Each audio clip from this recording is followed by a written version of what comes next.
대제사장과 그와 함께 있는 사람, 즉 사두개인의 당파가 다 마음에 시기가 가득하여 일어나서 사도들을 잡아다가 옥에 가두었더니 주의 사자가 밤에 옥문을 열고 끌어내어 이르되, 가서 성전에 서서 이 생명의 말씀을 다 백성에게 말하라.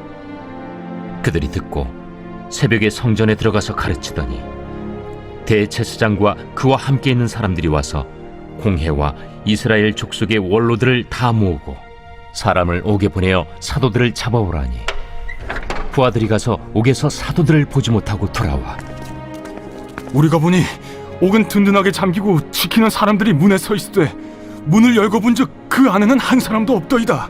성전 맡은 자와 제사장들이 이 말을 듣고 의혹하여 이 일이 어찌 될까 하더니 사람이 와서 알리되, 보소서, 옥에 가두었던 사람들이 성전에 서서 백성을 가르치더이다.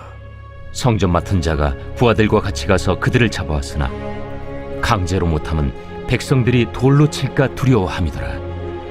그들을 끌어다가 공회 앞에 세우니 대제사장이 물어, 우리가 이 이름으로 사람을 가르치지 말라고 엄금하였으되 너희가 너희 가르침을 예루살렘에 가득하게 하니 이 사람의 피를 우리에게로 돌리고자 함이로다. 베드로와 사도들이 대답하여, 사람보다 하나님께 순종하는 것이 마땅하니라.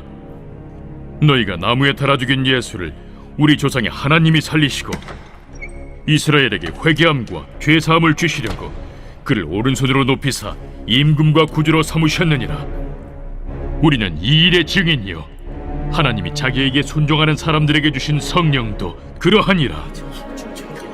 그들이 듣고 크게 노하여 사도들을 없이하고자 할세, 바리새인 가말리엘은 율법 교사로 모든 백성에게 존경을 받는 자라. 공회 중에 일어나 명하여 사도들을 잠깐 밖에 나가게 하고 말하되, 이스라엘 사람들아, 너희가 이 사람들에게 대하여 어떻게 하려는지 조심하라. 이전에 드다가 일어나 스스로 선전하며 사람이 약 400명이나 따르더니 그가 죽임을 당하며 따르던 모든 사람들이 흩어져 없어졌고, 그 후 호적할 때에 갈릴리에 유다가 일어나 백성을 깨어 따르게 하다가 그도 망한즉 따르던 모든 사람들이 흩어졌느니라. 이제 내가 너희에게 말하노니 이 사람들을 상관하지 말고 버려두라. 이 사상과 이 소행이 사람으로부터 났으면 무너질 것이요 만일 하나님께로부터 났으면 너희가 그들을 무너뜨릴 수 없겠고 도리어 하나님을 대적하는 자가 될까 하노라. 그들이 옳게 여겨 사도들을 불러들여 채찍질하며 예수의 이름으로 말하는 것을 금하고 놓으니, 사도들은 그 이름을 위하여 능욕받는 일에 합당한 자로 여기심을 기뻐하면서 공회 앞을 떠나니라. 그들이 날마다 성전에 있든지 집에 있든지 예수는 그리스도라고 가르치기와 전도하기를 그치지 아니하니라. 예, 오늘 사도행전 5장 후반부 함께 말씀 나눠보도록 하겠습니다. 사도행전은 교회의 탄생과 교회 확장에 대해서 이야기하고 있습니다. 그 중심에는 성령님의 사역이 있어서 사도행전을 성령행전이라고도 부르고 있습니다. 예수님께서는 성령이 오실 것을 예고하시고 또 교회의 탄생을 예고하시면서 승천하시게 되었습니다. 제자들은 마가의 다락방에 모여서 함께 기도하였더니 오순절날 성령이 임하게 되었고, 이 성령으로 인하여서 교회가 드디어 탄생하게 되어졌습니다. 성령이 충만한 제자들은 그들이 하지 못하였던 방언을 하게 되었고, 이 방언은 우리의 방언과 다르다고 말씀드렸죠. 이것은 역바벨탑 사건입니다. 하나님을 대적해 함으로 인하여 언어가 갈려졌는데, 이제 성령으로 하나 된 제자들이, 그리고 교회가 하나님 나라를 위하여 영광을 위하여 살게 되어져 그 언어가 하나로 뭉쳐지는 역사가 일어나게 되어진 것입니다. 베드로의 설교로 전도로 3,000명이 그리고 5,000명이 회개를 하여 예루살렘 교회가 점점 흥왕하게 되어졌습니다. 그러면서 교회의 중요한 가치 두 가지를 지난 시간에 말씀드렸는데요. 교회는 결코 잃어버리지 말아야 될 두 가지의 가치가 사랑과 거룩함이라고 말씀을 드렸습니다. 교회는 하나님의 나라를 이 땅 가운데 이루는 유일한 통로입니다. 하나님은 그 어떤 것으로도 하나님의 나라를 이 땅 가운데 이루지 않고, 구약에서는 구약 이스라엘 백성들, 신약에서는 영적 이스라엘인 교회를 통해서 하나님 나라를 이루어 가십니다. 하나님 나라를 이루어가는 방법은 사랑입니다. 사랑은 도덕과 윤리적 개념이 아니고 하나님 나라를 이루는 유일한 방법임을 누차 강조드리고 있죠. 또한 하나님은 이 교회가 하나님의 통로이기 때문에 거룩하도록 명령하셨고 거룩을 유지하시고 거룩하지 아니하면 교회를 스스로 파괴하시고 새로운 교회를 세워나가시는 것이 하나님이십니다. 오늘은 이 교회의 존속을 위하여 또 복음 증거를 위하여 하나님께서 어떻게 일하시는가 두 가지의 방법이 나와 있습니다. 이것은 교회에게 일하시는 방법이기도 하고 우리 성도님들을 통해서 하나님께서 일하시는 방법이기도 합니다. 제자들이 바리새인들과 종교 지도자들에 의하여서 억압을 당하고 옥에 갇혔다가 매를 맞고 복음 전하지 말라고 하였음에도 불구하고 담대히 복음을 전하죠. 그러다가 오늘 보니까 베드로와 요한뿐만 아니라 다른 사도들도 옥에 다 같이 갇히게 되어졌습니다. 그런데 한밤중에 주의 사자가 나타나서 옥문을 열어 이들을 이끌어서 성전에 나가서 하나님의 말씀 복음을 전해라 라고 이야기합니다. 새벽 이른 시간에 이미 기도하러 오는 사람들을 향하여서 사도들이 복음을 전하고 있었는데요. 아침에 이제 직무를 시작하면서 종교 지도자들이 그 사도들을 데리고 오라고 이야기했습니다. 군병들이 사도들을 데리러 갔는데 옥문은 갇혀 있었고 군병들은 그대로 있었는데 안에 들어가 보니 죄수로 갇혀 있었던 사도들이 없는 거예요. 깜짝 놀래가지고 찾아보니까 이미 성전에서 복음을 전하고 있었습니다. 그런데 그들을 끌어오려고 하였지만 이미 많은 사람들이 모여 있었고 혹 이 사도들을 끌고 왔다가는 돌에 맞을까 해서 그냥 놔두고 돌아옵니다. 그래서 이 일에 분하여서 종교 지도자들은 어떻게 할까 회의를 하면서 죽여버리자 뭐 이런 결론이 나기 시작했습니다. 그때에 그 당시 가장 유명했던 율법학자였던 가말리엘이 나서서 이야기를 합니다. 이 당시 이제 가말리엘은 요즘으로 이야기하면 신학교 총장 뭐 이 정도 되어집니다. 그래서 바울도 가말리엘 문화에서 공부를 하였던 사람이었는데요. 제일 유명한 신학자였습니다. 그 사람이 이야기하기를 그냥 놔둬라. 너희들을 뭘 하려고 하냐. 이 사람들 괜히 죽였다가 일이 더 커질 수 있으니까 가만히 놔둬라. 그 전에 드다라는 사람이 있었고 유다라는 사람이 있었는데 이들이 다 선동하다가 그들이 죽고 망하니까 다 흐지부지 되지 않았냐. 이들이 하나님이 계시기 때문에 이들이 악한 자들이라면 사라질 것이고 혹시 이들이 하나님이 사용하는 자들이라면 하나님을 대적하는 꼴이 되니까 가만히 놔둬라 라고 하면서 이제 이 사도들이 복음을 전할 수 있게 되어졌습니다. 여기서 하나님께서 이 사도들의 복음 전파에 개입하시는 게 두 가지 방법이 있는데요. 이것은 교회가 복음을 전할 때에 또 우리 성도님들이 신앙생활할 때에 하나님이 일하시는 가장 대표적인 두 가지 방법입니다. 하나는 기적이고요. 두 번째는 환경입니다. 기적이라는 것은 성경에서 사용하지는 않습니다. 우리 성도님들에게 처음에 성경에는 기적이 없습니다 라고 했다가 제가 이단 소리를 들었어요. 우리 성도님들은 이제 저와 신앙생활을 꽤 오래 하셔서 성경에는 기적이 없습니다. 기적이라는 말을 쓰지 않고 표적과 이적이라는 말을 씁니다.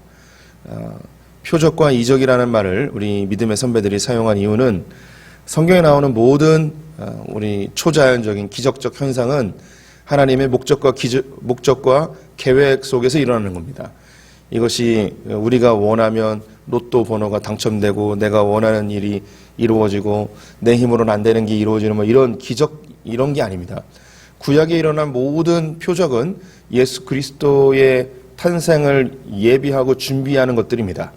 하나님은 이 땅 가운데 하나님의 신비한 능력이 개입할 때 목적과 계획 없이 그냥 한 사람의 소원을 이루어주기 위해서 일어나는 것이 아닙니다. 이것은 예수 그리스도를 보여주는 중요한 메시지입니다. 그래서 구약에선 예수 그리스도 그분이 오실 것에 대한 증거로 표적을 하나님이 사용하십니다. 예수님이 행하셨던 모든 표적은 예수님이 하나님의 아들이심을 보여주기 위한 표적입니다. 그래서 이걸 표적, 이적이라고 이야기하는 거죠. 우리 성도님들 의심의 눈으로 절대 보지 마시고 신약 성경에 그 어딜 찾아도 우리 믿음의 선배들이 기적이라고 쓰질 않았습니다. 다 표적, 이적이라고 쓰죠. 목적과 계획 속에서 일어난 거예요. 그냥 소원 성취된 게 아닙니다. 예수님이 길 가다가 눈을 보지 못하는 사람을 낫게 하는 것, 안진병을 일으키는 것, 오병이어 사건으로 수많은 사람들을 먹인 것, 이 모든 것들이 예수님이 하나님의 아들, 즉 그리스도임을 보여주기 위한 방편으로 사용된 이적들입니다. 또 이제 사도행전부터 교회가 탄생되면서 그리고 2000년 기독교 역사 속에서 수많은 교회의 이적들이 있었습니다. 이 이적들의 목적 역시 똑같습니다. 예수 그리스도의 복음을 증거하기 위한 방편으로 사용이 되어지는 것이죠. 우리 성도님들의 개인적인 유익을 위해서 기적이 일어나질 않습니다. 이런 것은 전혀 기대하실 필요가 없습니다. 기대해서도 안 됩니다. 그냥 우연히 일어난 거예요. 꿈을 꿨는데 제가 나왔어요. 기적입니다. 이런 게 아니에요. 그냥 나온 거예요. 그럼 우리 성도님들에게 기적이 가끔 일어날 때가 있습니다. 초자연적인 현상이 일어나기도 하죠. 병든 자들이 낫기도 하고 우리 성도님들의 삶 가운데 하나님의 개입하심을 경험할 때가 있습니다. 그럼 그건 뭐냐? 그건 복음 전파의 도구예요. 개인적으로 자신의 믿음을 견고하게 하기 위한 하나님의 선물입니다. 그것이 내가 믿음이 좋아서 내가 기도를 열심히 해서 내가 하나님께 어떤 공로가 있어서 하나님 내게 이런 기적을 일으키셨다 이렇게 생각하면 안 됩니다. 주님은 기적을 일으킬 때, 즉 이적과 표적을 보이실 때 목적을 분명히 갖고 있어요. 복음 전파를 위해서, 그리고 우리 성도님들의 개인적인 믿음의 견고함을 위해서 하나님이 주신 선물이에요. 그러니까 이 기적이 일어나지 않는다고 해서 아무 문제는 없습니다. 기적이 일어나는 것은 복음 전파의 목적을 위해서, 혹은 나의 믿음의 견고함, 이것도 복음 증거의 한 가지의 방법이죠. 다른 사람들이 야 네가 어떻게 그렇게 변했어? 어떻게 그렇게 치료될 수 있었어? 그때 우리의 고백 속에 내가 기도를 이렇게 했더니, 내가 이렇게 금식을 했더니, 이렇게 하나님께 헌신했더니 하나님 내 병을 이렇게 고쳐주셔서, 이렇게 얘기하면 안 되는 거예요. 내가 죽을 수밖에 없었는데 주님이 나를 이렇게 살려주셔서 내가 하나님의 은혜를 전하고 너도 이 살아계신 하나님을 믿었으면 좋겠다. 이게 하나님이 우리에게 주신 기적의 목적이에요. 그런데 자칫 많은 경우 내가 기도하고 금식하고 헌신하고 봉사하고 충성했더니 하나님이 내게 이런 기적을 주셨습니다. 이렇게 이야기하는 경우가 있어요. 이런 경우에 나타날 현상이 있습니다. 이 사람은 교만해져서 하나님께 징계를 받고 그 기적이 오히려 그에게 큰 해가 되어지는 경우가 있습니다. 하나님은 동일하신 분이에요. 하나님은 늘 언제나 또 동일하세요. 그래서 구약이나 신약이나 지금이나 똑같이 기적을 그렇게 사용하고 계십니다. 우리 성도님들도 지금도 하나님의 기적을 경험하실 수 있습니다.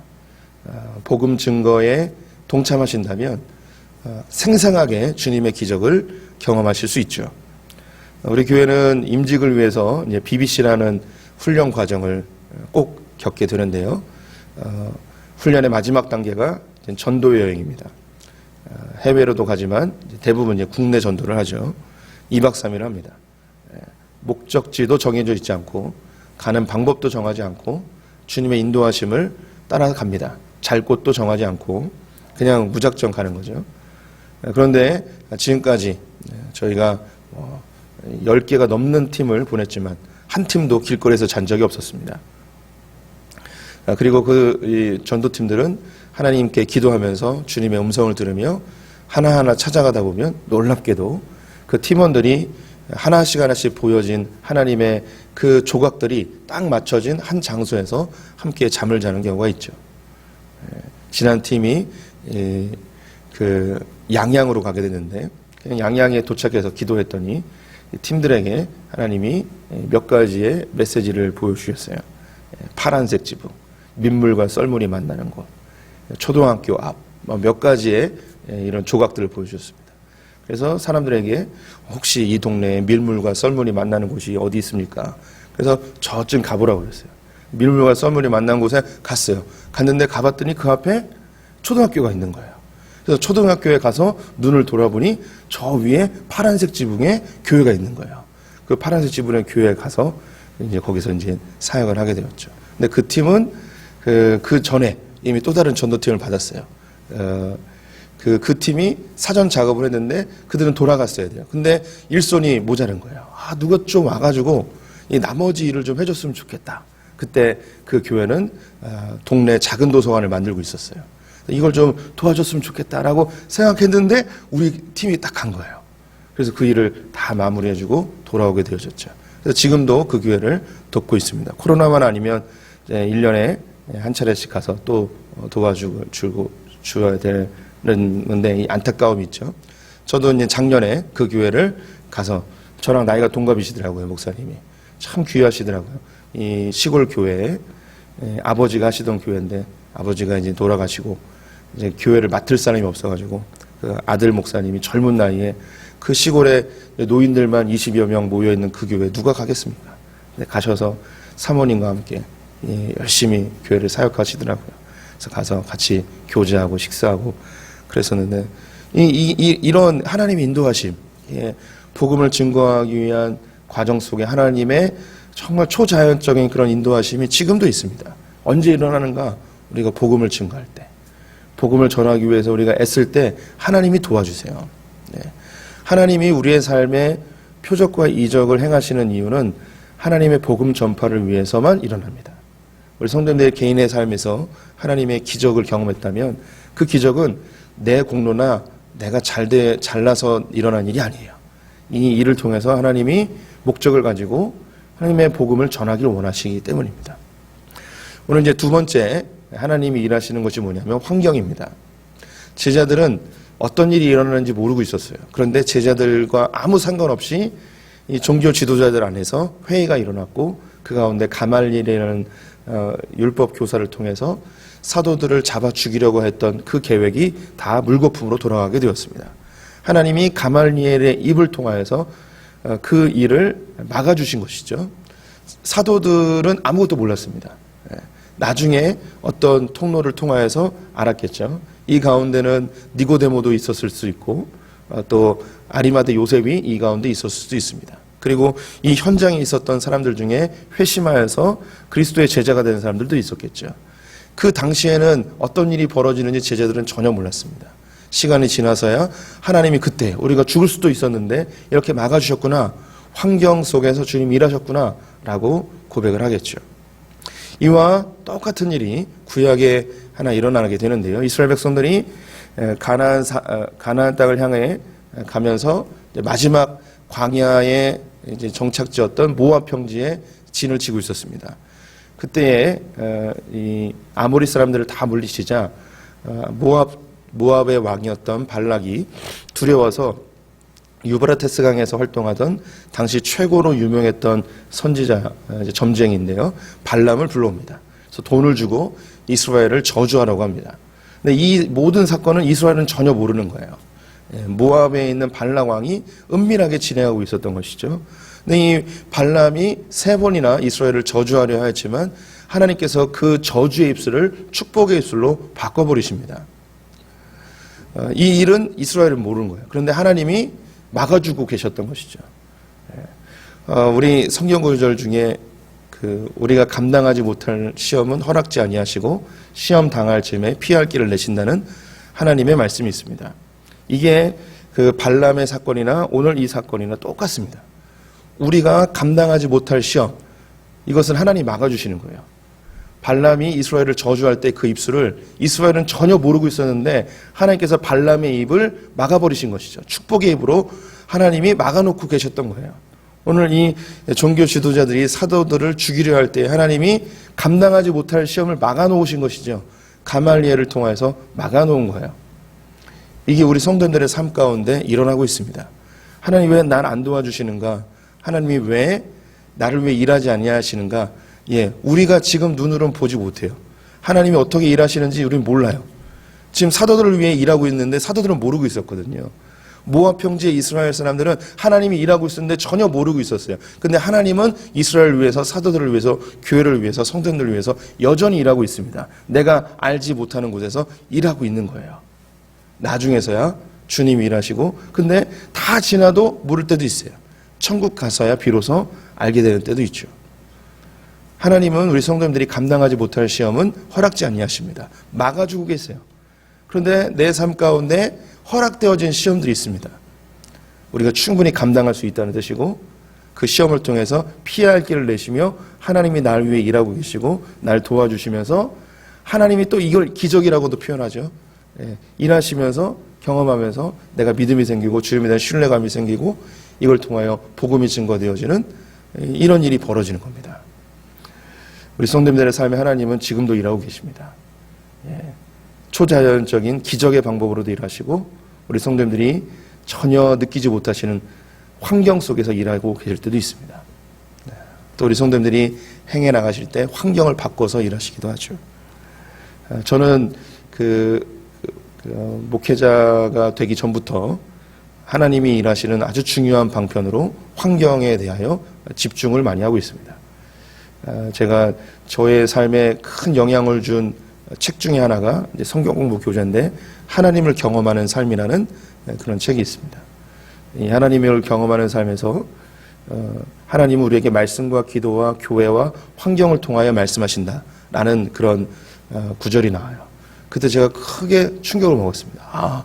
하나님이 내 삶의 환경을 통하여 일하시는구나. 그런데 하나님의 메시지가 가장 강력하게 나타나는 현장이 어디냐면 바로 환경입니다.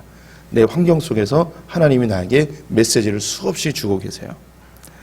오늘 본문에도 사도들이 복음을 전할 때 하나님이 일하시는 두 가지 방법, 기적과 환경. 우리 성도님들께서도 이 하나님의 일하심을 경험하였으면 좋겠습니다. 우리 눈에 보이지 아니하지만 하나님 우리 성도님들의 환경 속에서 감당하지 못할 시험은 다 막아주고 계시고, 감당할 만한 시험 우리에 허락하시되 피할 길을 내시며 기적적인 방법으로 우리를 끊임없이 돕고 계십니다. 그 목적은 우리가 복음을 전한다는 것이죠. 우리 성도님들 주님의 도우심을 경험하시면서 복음의 증거자로 늘 살아가는 성도님들 되시기를 주님의 이름으로 축원드립니다. 기도하겠습니다. 하나님, 사도들이 복음을 전할 때에 기적과 환경으로 함께 일하고 계심을 보게 하시니 감사합니다. 지금도 세계 곳곳에서 주님의 초자연적인 방법으로 주의 복음이 증거되어지고 하나님의 택한 백성들을 불러내시는 것을 우리가 알고 있습니다. 일단 우리도 삶의 현장 곳곳에서 주의 도우심과 주의 일하심을 경험하게 하시니 감사합니다. 이것이 우리의 공로나 우리의 의가 아니고 우리를 통하여 하나님을 드러내고 우리의 믿음을 견고하게 하기 위한 하나님의 선물임을 고백합니다.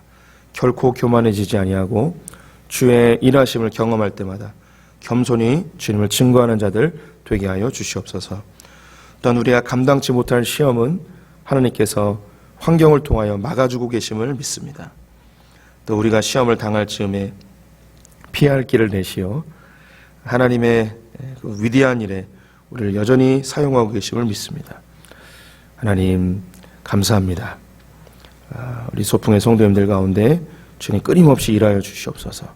또 우리 교회를 통해서 주의 복음의 증거가 끊임없이 확장되게 하여 주시옵소서. 오늘 하루를 주님께 의탁드리며 예수님의 이름으로 기도드렸습니다. 아멘.